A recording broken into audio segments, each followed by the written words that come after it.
out of custody, continue her bond with those money. And Ms. Fong-Fachan can address the court and come clean about any violations of bond leading up to today. Go ahead. What does she want to tell me? Mr. Allen. I just wanted to apologize for starting off with a bad start with you. I hope that start over. I did my time for bond violation for 2 weeks. I messed up the first week the second week you revoked my.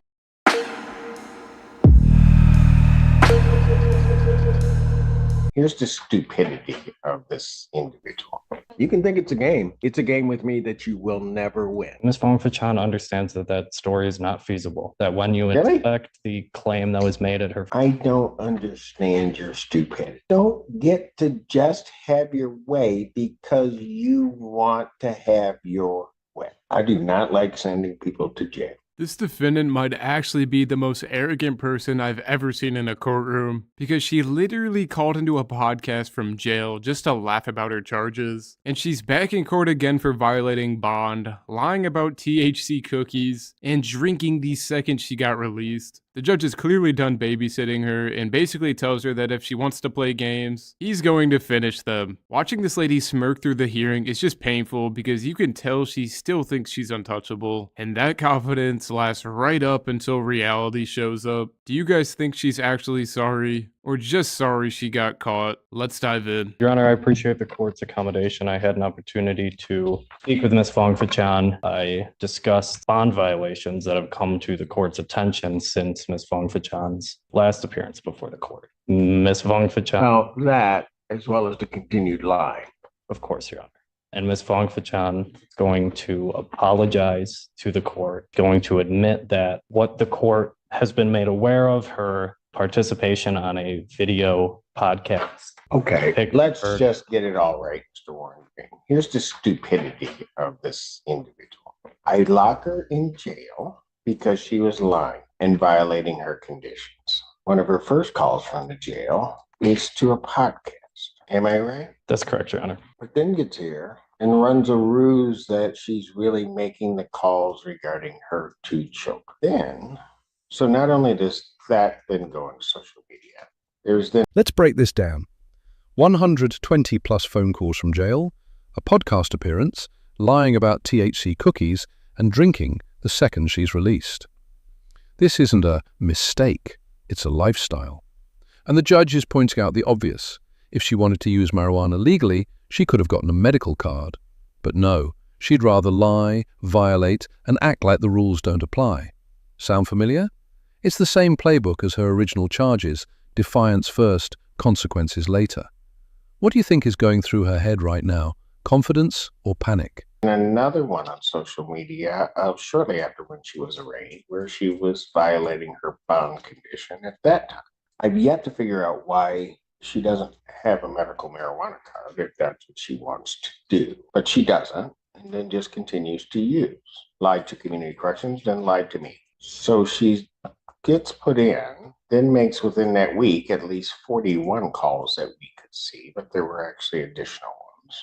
Then can't wait a day after being released and violates my order again. And Your Honor, that is my understanding of where we are today in its entirety. And Ms. Fong-Fachan admits to all of those things. She did go into custody. She placed upwards of 120 to 130 phone calls, one of which was to a podcast. And I think that demonstrates to the court that her statements that she learned her lesson in custody, it may hinder that because Ms. Fong-Fachan was laughing, joking on a podcast. Oh, yeah, she was. She thought it was all a game. Of course.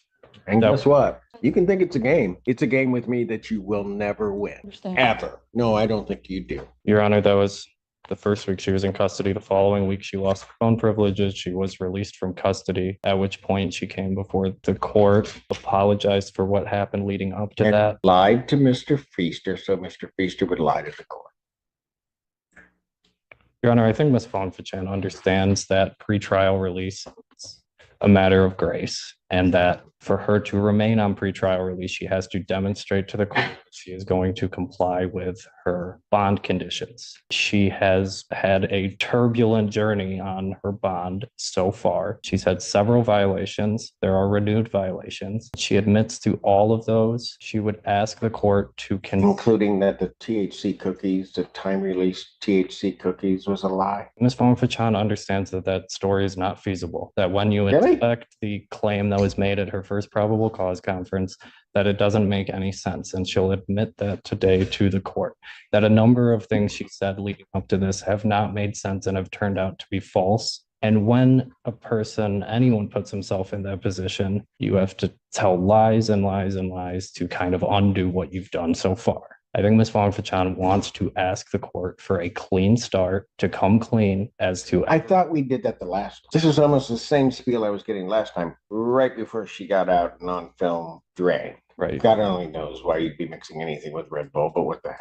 Understood, Your Honor. And she did drink. There's a video of her doing it. She doesn't Oh, yeah, deny it. there is. And what she's going to ask the court to consider continuing her bond, upwards modification, that she be placed on a other to monitor alcohol use, that she submit to ETG testing to monitor her alcohol use, and that she cease using social media while this case is pending. Ms. Fong-Fachan is serious about resolving this matter. She's serious about taking care of her two children. Daughters Maddie and Ayana have upcoming birthdays on the 28th of March and on the 2nd of April. I know So it'd she be wants to be there horrible for them. if she's in jail on their birthday. It would, Your Honor. But it doesn't seem to me that she was really caring about them all this time anyway. No, Because she would have never put herself in the jeopardy that she's in right now. Of course, Your Honor. I know her children are her primary concern more than anything else, that she's asking the court in a final act of grace to permit her to remain out of custody, continue her bond with those mothers. And Ms. Fong-Fachan can address the court and. I don't have an alcohol problem. I was just drinking. That's like saying, I don't have a speeding problem. I was just going 100 in a school zone. The judge's face says it all. This isn't a defense. It's an admission. She's on bond for alcohol-related charges, and she's shocked that drinking is a problem. The audacity is next level. And let's not forget, she's admitting she ignored the rules on purpose. How do you even argue with that logic?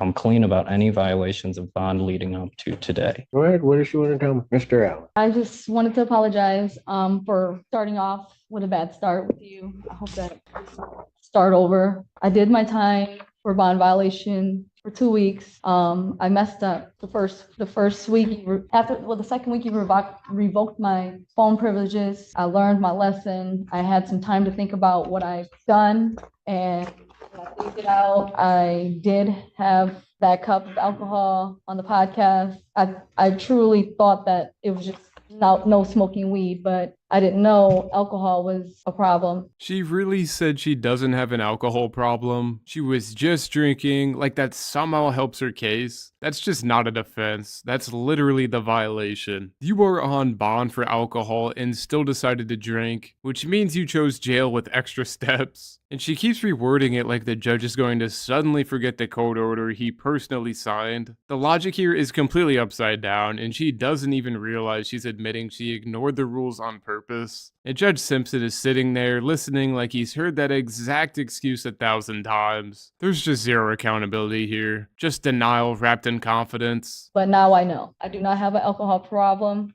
I was just drinking. How am I supposed to know that? You don't. You don't. That now you've learned your lesson. I know. Tell me how I should know that. I know that anything that I say, you probably won't believe because we started off poor, badly. Oh, and you lied. Yes, Your Honor. Not just little lies, big lies. Sure. Every step you've done, you've been lying. So tell me why I should believe you now. I don't have a reason or any excuse to argue with that. I understand. Your Honor, I think Ms. Fong-Fachan knows it's not about what she says, it's about what she does. And what she's done leading up to this has not instilled confidence in the court that she's going to comply. We're asking the court to give her an opportunity to demonstrate that she's going to comply with the court's orders and perhaps present herself as a candidate for at the conclusion of this case. I know you're upset at me. Oh, I'm not upset because I definitely get to go home today. So I'm not really upset. Go ahead. What did you want to say? You just think this is all a game. That's what your problem is. You do. You think this is all a game. I can say definitely I didn't take it seriously the first week. The second week after I stayed in, I had a lot of time to think About what? about, my actions before, during, and out, after the fact, even having a drink. And I guess if you want to put me back in jail, I deserve it. Yeah, you do. You have a CPL. Yes, How bad do you want to make this guy? Because if you want to take this thing and make it the worst experience you ever had in your life, I'll be more than happy to indulge you. I don't. So whose rules are we going to play by? Yours, Your Honor. Absolutely. Problem is, I don't know that you know how to do the right thing. I think somebody that lies as much as you do about everything, it seems, and just kind of does what you want to do, because you've probably been doing this your whole life, and that's why you can't change. May I have the opportunity to say a couple of things? Oh, absolutely. I'm sorry, Ms. Hughes. I appreciate this, Your Honor. Your Honor said something very interesting. You've probably always been this way, so that's why it's so hard to change. This behavior is exactly what this case is about. She's charged with R&O. She's charged with malicious destruction of a building. She went to her ex-boyfriend's business and kicked his front door of his business. The police arrived and she immediately started lying to the police. That she had just got there, that she hadn't kicked in the front door, that she didn't know what was going on. The police wanted to conduct their investigation, so they asked her to just wait in her car. That's all they asked her to do. And can you just wait in your car? And she took this as an opportunity to defy them rather than just listen to them. She told them, I'm not doing nothing. I don't need to go to my car. They asked her. Don't make me swing on you. That's the sentence that just ended any chance of sympathy. Threatening a police officer isn't just a bad look, it's a felony in most states. And now, in front of the judge, she's trying to walk it back? Too late. This is the moment where the innocent mom act evaporates. The prosecutor just dropped the mic, and the judge is about to drop the gavel. Game over. Again, please go to your car. She decided to cut off Officer Cunningham, not allowing him to speak. He said, well, you can either wait in your car or you can wait in my car. She said, take me to jail, fuck it. Yes, go ahead, take me to jail. So I instructed her to put her hands behind her back, is what Officer Cunningham's report says. She then began to verbally and physically defy Officer Cunningham to the point that Officer Baldwin, another anarch officer, had to get involved. When Officer Baldwin approached, the defendant turned to Officer Baldwin and pulled her left hand away and said, don't make me swing on you, to a police officer. And then the prosecutor casually drops that she told a cop not to make her swing on him. That innocent mom act evaporated instantly. You don't threaten police officers and then come into court asking for sympathy like nothing happened. This really exposes the real personality behind the tears and excuses. I personally love when prosecutors read things out loud because there's no spinning it after that. Like, one sentence completely nuked whatever credibility she thought she had. At that point, jail is no longer a surprise. It's simply a consequence. So yes, this is what she does. She lies and she wants to play by her own rules. So by continuously violating Your Honor's orders, this is just a game at this point. Your Honor, I'm asking that you remand her. I'm asking that her bond be revoked and that no bond be set at this time. Sure and green. Thank you, Your Honor. Ms. Fong Fachan, as the court knows, is a mother. She was previously employed at the University of Michigan, stocking shelves. She lost that job when she was remanded to custody, and I know that she is seeking reemployment. Ms. Fong Fachan fully understands that the consequences of her actions. Does she, though? Does she? I mean, I don't know anything about what was necessarily alleged in the case other than the charge, right? And then to hear that recitation of what this case is about and then look at this defendant's behavior, does she really?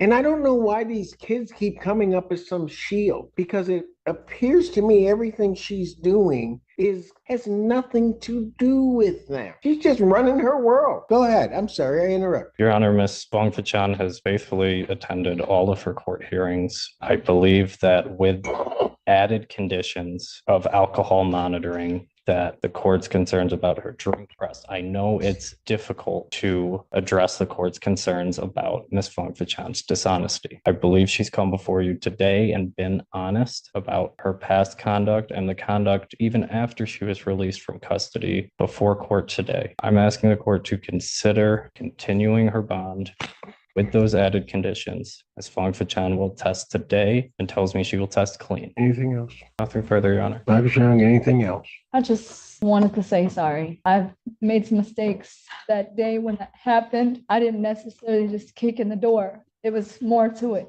inside. And it just escalated. I was upset. I didn't mean to harm or disrespect Officer Cunningham. I didn't mean it for it to escalate that way. And The judge just laid out the timeline. Chance after chance, violation after violation. He's not upset, he's disappointed.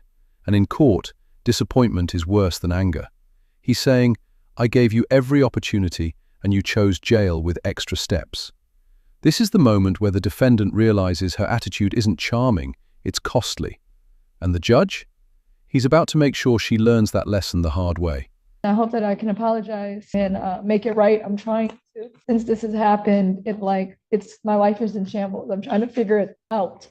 Being in jail I get to sit and think about my actions and, actually learn from them. But being in there, I can't get things done. I have to figure out getting another job, paying bills. Not that you care, but I'm trying. I'm trying to make it every court date. I quit smoking weed. If I can be placed on an alcohol tether or have to drop for urine, I ask, can you still give me another chance? And you said something very interesting. You said, I don't care. Not that I care. Just now? Yeah, that's a funny thing. Because actually about everybody that comes before this court, I care. I do. Maybe sometimes to my detriment. I do. I don't understand your stupidity. I just don't get it. And you're asking me to give you another chance. You got the first chance when you were first out. Put you in. I bring you back. And you put me in a position where I can't give you another chance. So then you're in there another week. Only that day, you and Mr. Feaster, you had learned everything and you were going to be able to conduct yourself by the court rules and everything else. You don't make it 24 hours. And you all think you just think that all of this is a joke. Don't get to just have your way because you want to have your way. Always. There's a bigger bully. But if you think I am going to tolerate this, wrong judge. I know. I do not like sending people to jail, but I'm going to do my job. And if you can't cooperate, if you can't just do the simple things that are asked, none of this stuff is hard. None of it. But if you've got to pretend to all these folks that this doesn't bother you and you're just too cool for any of this, you're just going to make it, well, okay, so be it. You can sit up there and be everybody's hero. So, Mr. Warren Green, here's what I'm going to do. I'm going to adjourn her preliminary examination. I'm adjourning her preliminary examination April 23rd, 2024 at 9. That is before me. I will give you the opportunity to certainly motion before this court this defendant's release. But for today, she's going. Defendant's bond is hereby revoked pending a motion hearing. If defendant is released from jail, she will go on an alcohol scram test. Thank you. Thank you, Your Honor. Watching this lady realize she wasn't going home was honestly the most real moment of this whole hearing. She pushed every boundary she was given and finally ran into somebody who didn't bend. The judge gave her chances, warnings, and even options involving her kids, and she just ignored it all. This is what happens when you treat bond like a vacation instead of a second chance. So at the end of the day, she traded freedom for partying and attitude. Let me know in the comments what you guys thought about this court hearing. Thank you so much for watching. Make sure to like and subscribe. And as always, take care. Watch her face as the judge revokes her bond. That's the moment reality hits. No more games, no more excuses, just consequences. She pushed every boundary, ignored every warning, and now she's facing the music. The judge even gave her a glimmer of hope with a future motion hearing. But let's be real. After this performance, does anyone think she's changed?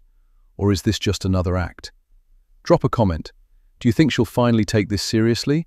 Or is she already planning her next podcast call from jail?